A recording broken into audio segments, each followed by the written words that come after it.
This episode of Death Battle is sponsored by Raycon. Raycons give you absolutely amazing audio quality no matter where you go or what you do, whether you're getting pumped up, winding down, working, or working out. And they're a perfect gift for anyone on your list. And as your gift to yourself, they start at half the price of other premium audio brands.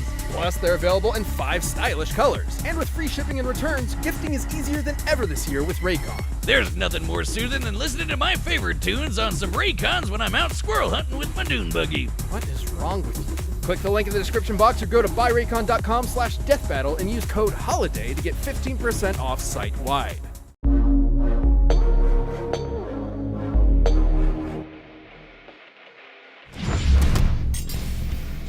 Madara Uchiha, the legendary messianic shinobi from Naruto.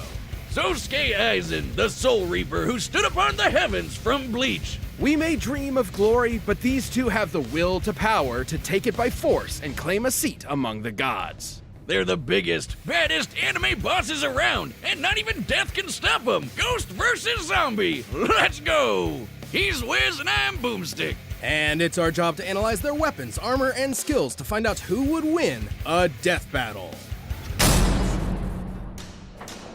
Endless destruction, countless dead, a plot to conquer the planet. The ninja world was at war. For the 4th time, only one man could save humanity from itself, from beyond the grave. The same man who orchestrated this war in the first place in order to end all wars forever. Madara Uchiha. From birth, war was the only thing the young Madara knew, and there was no ninja he liked fighting more than Hashirama Senju. They're basically ninja Romeo and Juliet. Belonging to opposing clans, Madara and Hashirama were forced to battle each other for years, all the while dreaming of a better future. Their bromance eventually overcame their clan's differences and the two groups merged, creating the village of Konoha. But Madara wasn't satisfied with Hashirama's dream of peace through cooperation. He desired an immortal peace through total domination. Everyone else thought that was crazy, so he bounced, and then he came back to wage war against the village he helped build. Well, that didn't last long, huh? Madara's megalomania was perhaps fated, considering he is in fact the reincarnation of the demigod Indra Otsutsuki and the inheritor of his immensely powerful chakra. Basically physical and spiritual energy that makes ninja magic. Madara specializes in fire and wood style jutsus, which just seems irresponsible to put those together, like a gender reveal party waiting to happen. His wood is especially impressive, considering it's the only style of elemental jutsu that can create life. Why are you looking at me like that? Madara can even use his gunbai to absorb ninjutsu and return it right back to sender. You know you're a badass when you can take on armies with just a friggin' fan. Madara has torn apart hordes of ninja without breaking a sweat, taken a beating from every tailed beast at once, and even defeated the 5 Kage, some of the strongest shinobi in the world. The Raikages even stated to be fast enough to move at light speed, and even weaker ninja like Orochimaru have dodged literal photon beams. But Madara's greatest tool is the one born from his very bloodline, the Eternal Mangekyo Sharingan. These magical eyes massively enhance his perception down to the cellular level, allowing him to predict movements, see the flow of chakra, and summon the mighty perfect Susanoo. The Sharingan can also cast a genjutsu that'll trap anyone that looks at it in an illusion, and even break them out of those same illusions. In Sasuke's case, even ones as strong as Itachi's Tsukuyomi, which can warp your perception of time. Itachi used it on a fellow Uchiha and made her live out her entire life in the span of 1/100th of 1/1000th of 1/1,000,000th of a second. And when she died in the illusion, she died for real. If Sasuke could break out of it, Madara could too, easily. And after grafting some of Hashirama's cells onto himself, he would always have a piece of his Romeo inside him. This is my ship, Wiz. Stop looking at me like that. He not only gained a healing factor strong enough to regenerate from having half his body vaporized, but also the terrifying Rinnegan. AKA the big chungus of all eye magic. The ringy eyes let Madara absorb chakra and ninjutsu, create invisible limbo clones, see and remove your soul from your body, and summon giant-ass meteors, as if he needed any more fucking powers. While the Rinnegan lacks some of the Sharingan's unique abilities, he can switch between them at will. After tearing the ninja world a new asshole, Madara was finally defeated in a climactic battle for the ages by his BFF, and thus the life of a legendary shinobi came to an end in the arms of his one true love. Or did it? Alright, this is gonna get pretty crazy, but just bear with me. Fearing a defeat in battle, Madara set a time-delayed jutsu that would posthumously rewrite reality and bring him back to life. And it worked! So Madara tricked another Uchiha, Obito, into witnessing his best friend murdering his other best friend. Then he tasked Obito with manipulating the world into another war. Meanwhile, he gave his own Rinnegan to Nagato with the goal of getting it back after he was brought back to life the second time with the outer path because he died again. Make sense? Nah, that'll never work. You're right, it didn't! So Obito went out and got the Rinnegan back from Nagato's corpse, because he died. Then Kabuto brought Madara back to life, and he got his eyes back from Obito after some backstabbing. Then he sealed the awakened Ten Tails within himself in order to gain ultimate power and create the world's greatest nap time ever! Look what you people have done to him. You'd think Ten Tails' power would be awesome, but those dinky 8 balls of doom are so lame. Don't let their size fool you. These truth-seeking orbs are in another league.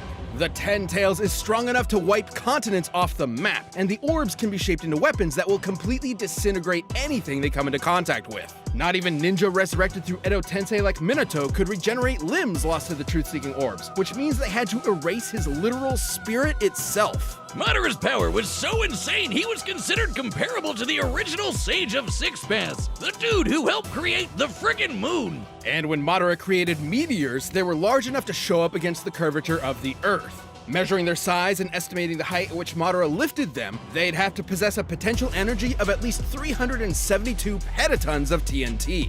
He was even fast enough to keep up with 8 Gates Guy, who kicked hard enough to bend space. Madara even has an attack where he hawks light speed loogies. Considering even base Madara has displayed speeds on par with Light Timing Ninja, we know Ten Tails Madara would have to be significantly faster thanks to the Ten Tails' power.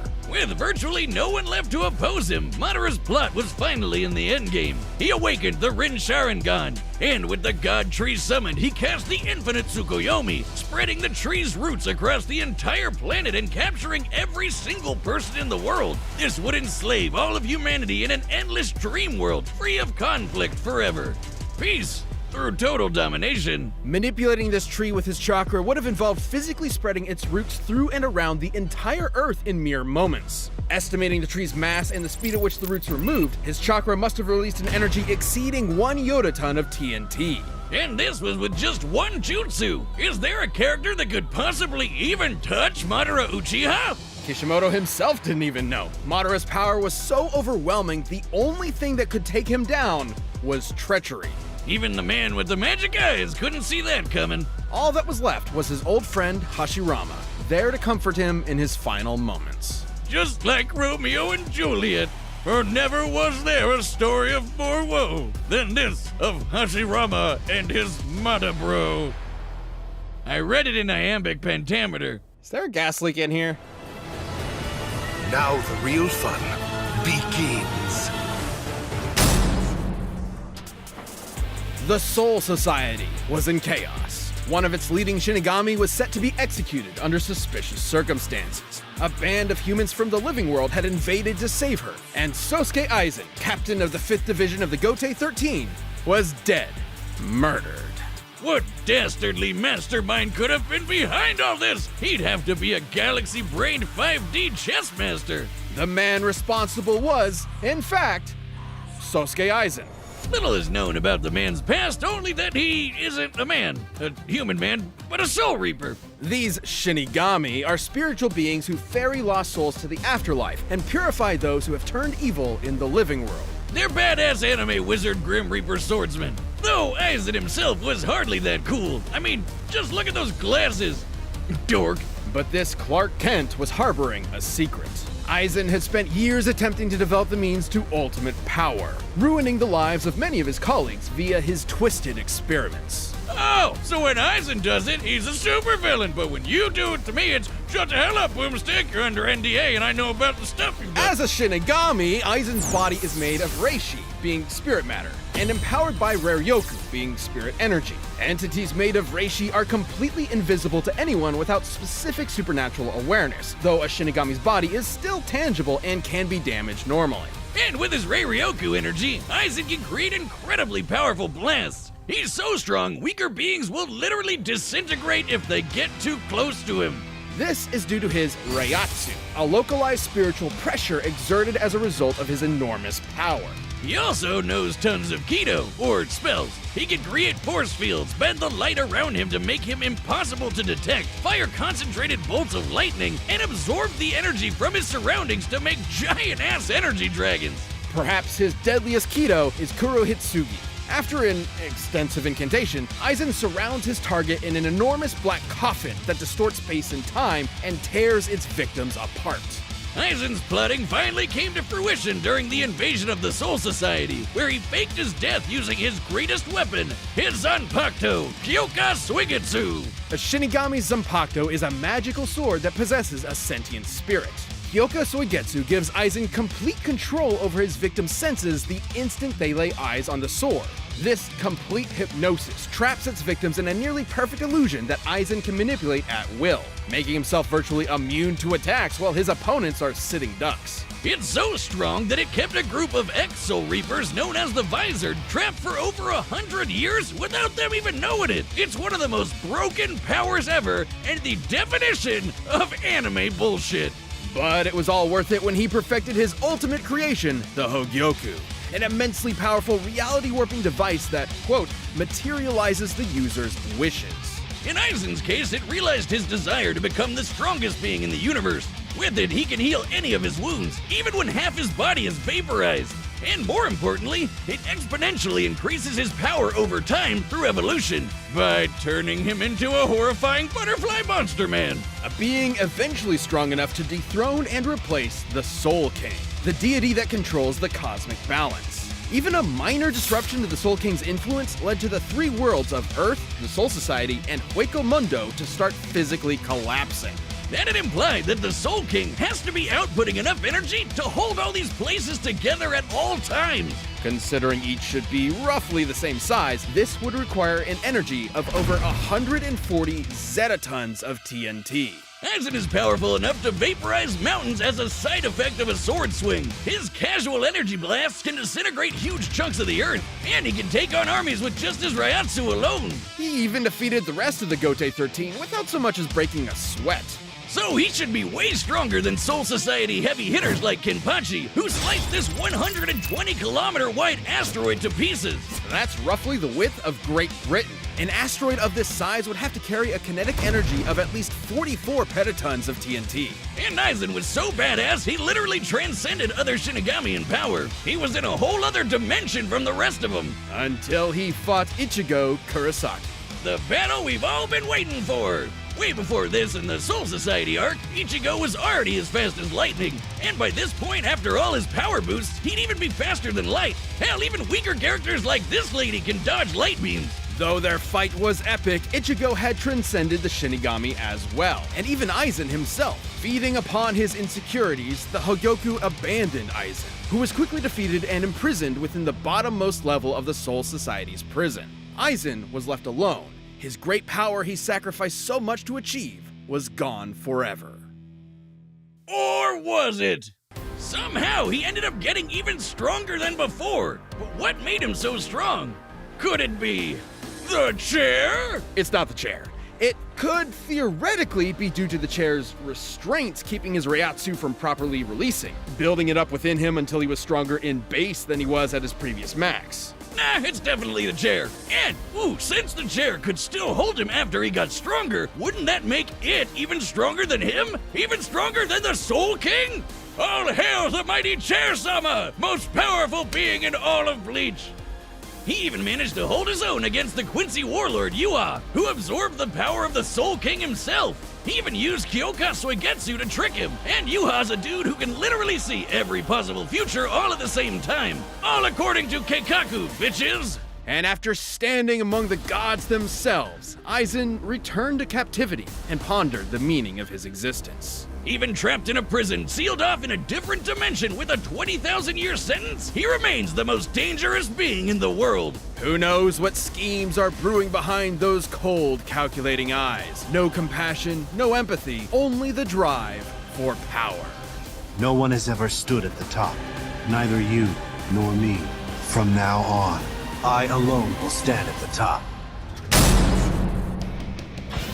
All right, the combatants are set, and we've run the data through all possibilities. But first, if you want the confidence of an anime supervillain, check out Blue Chew. This episode is brought to you by Blue Chew.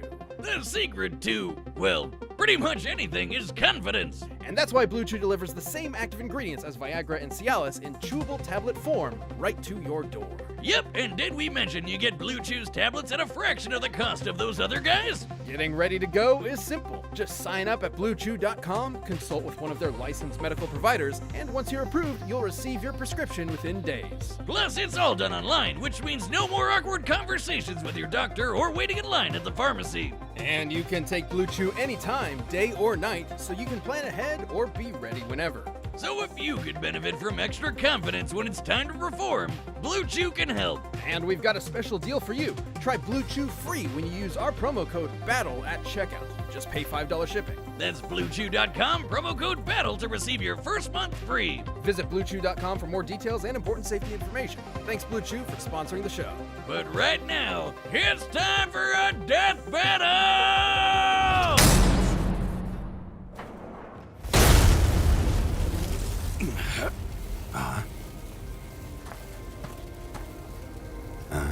You can see me.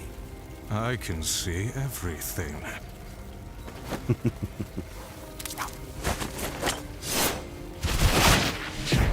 Did you see that?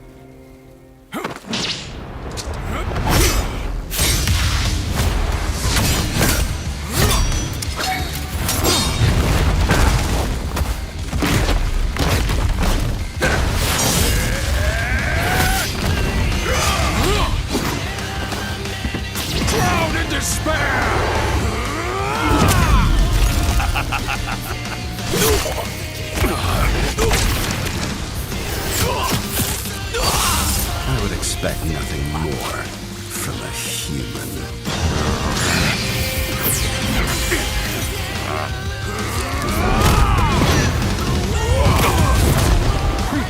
Mere parlor tricks. Don't get so full of yourself.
The pounding of my heart, the taste of my own blood.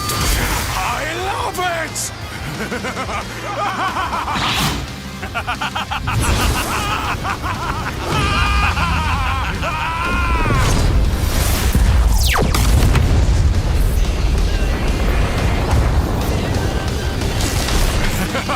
it! You almost had me there, you tricky bastard.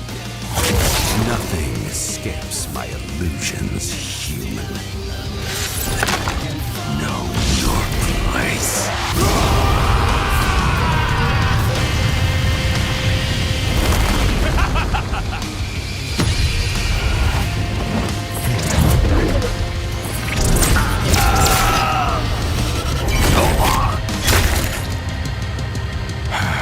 What a wonderful dance.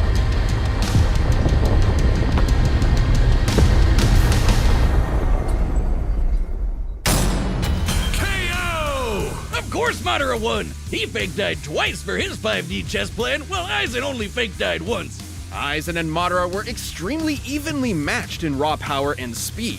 By our calculations, Madara spreading the God Tree's roots with his chakra was about 7 times more powerful than the best that Aizen could scale to with his rare Yoku, and both ended up being roughly as fast as each other. While there are a range of possible feats and numbers to go with to determine their limits, the point is they're always going to be close to even. Which means the main thing that mattered here were their powers and how they countered each other. Madara's enormous variety of abilities eventually overwhelmed Aizen. While Soul Reapers like Aizen may be invisible to regular people, the Rinnegan allowed Madara to see invisible spiritual beings like his own Limbo clones. Hell, the Rinnegan lets you see and remove human souls, and that's exactly what a Soul Reaper is. Both chakra and rare Yoku utilized spirit energy and operated in similar ways, being formed into attacks like ninjutsu and kido. That meant that Madara's ability to absorb ninjutsu allowed him to nullify the vast majority of Aizen's range attacks and even dispel his force fields. And despite how OP Aizen's complete hypnosis was, Sharingan users can break out of illusions no sweat, even ones as powerful as Itachi's Tsukuyomi. And since Madara can switch between the Rinnegan and the Sharingan at will, he'd be able to break out of an illusion anytime he wanted. Aizen's illusions are nearly perfect, but fellow Captain Unohana was able to subconsciously notice its flaws. With an eye as perceptive as the Sharingan, which can spot imperfections in genjutsus all the time, it was only inevitable that Madara would be able to quickly break out. However, the same couldn't be said for Aizen, who never showed any resistance to the kind of mental illusions Madara can create. Even setting illusions aside, the sheer quantity of offensive options at Madara's disposal, whether it be his clones, meteors, or monsters summoned by the Rinnegan, kept Aizen constantly on the back foot. But none of that mattered if they couldn't kill each other, and both had pretty insane healing factors that could recover from just about anything, except for those pesky 8 balls of doom. Madara's truth-seeking orbs were capable of completely molecularly annihilating spiritual beings and preventing them from regenerating. And again, Aizen was a spiritual being. Since Aizen lacked the ability to do the same irreversible damage to Madara, the ghost of the Uchiha had exactly what he needed to put this actual ghost down for good. Aizen was an unbelievably overpowered foe, but Madara's own powers, illusions, and devastating truth-seeking orbs allowed him to crush the ex-Shinigami. Sosuke should have kept his eyes on the prize. And, Do you feel any shame at all? moderately. Ha! Double pun. Suck it, Wiz. The winner is Madara Uchiha. Thank you for watching this episode of Death Battle. If you're looking to get some merch for the holidays, we've got a bunch of great new items from Death Battle and Rooster Teeth. From hoodies to t-shirts to socks to beer steins. Click that box and start shopping now.